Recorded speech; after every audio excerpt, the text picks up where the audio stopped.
जी, फजल रहमान साहब ने बड़े वाज़े अंदाज के अंदर कहा कि इलेक्शन के अंदर शायद उनको नज़र आ रहा है कि कहीं ना कहीं कोई धांधली की प्लानिंग हो रही है। कामरान मुर्तज़ा साहब, आपने भी फजल रहमान साहब की ये बात भी सुनी और इससे पहले जो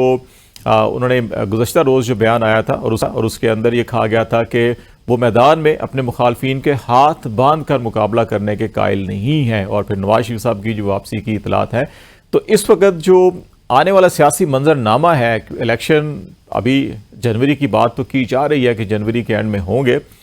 शेड्यूल अनाउंस होना बाकी है, लेकिन बज़ाहिर नज़र आ रहा है कि इलेक्शन की तरफ मोड़ जा रहा है। लेकिन अभी से ये जो तहफ़्फ़ुज़ात और ख़दशात का इजहार हो रहा है, इसके पीछे क्या ऐसे अवामिल हैं जिसकी वजह से जो है कि पोलिटिकल लीडरशिप अभी से ये तहफ़्फ़ुज़ात इजहार कर रही है?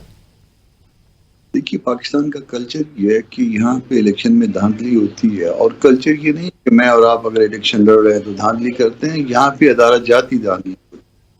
और जब अदालत जाती धांधली हो तो फिर उसके ऊपर जो है फिर मामला जब चलते हैं तो चल नहीं पाते। आपने 2018 का इलेक्शन देख लिया। 2018 के इलेक्शन में अदालत जाती धांधली थी, आरटीएस बैठ गया,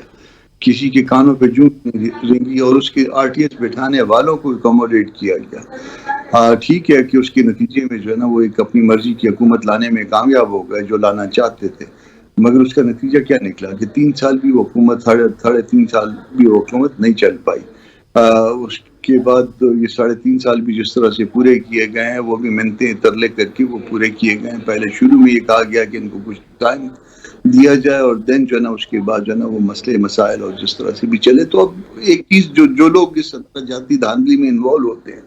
उनको ये बताना, उनको ये पैगाम करना शायद ज़रूरी होता है कि ये इलेक्शन को फेयर और फ्री चलने दें, और इस तरह से न करें कि आप अपना इसको डिज़ाइन करते हैं कि किस पार्टी के पास कितनी सीटें आनी चाहिए। और इसके साथ मौलाना ने एक और बात कर दी, और ये बात तो तवातर से वो कह रहे हैं, हालांकि दूसरी तरफ से जिनके बारे में ये बात कही जा रही है या जिनके बारे में ये बात समझी जा रही है कि जिनकी हवाले से बात की गई,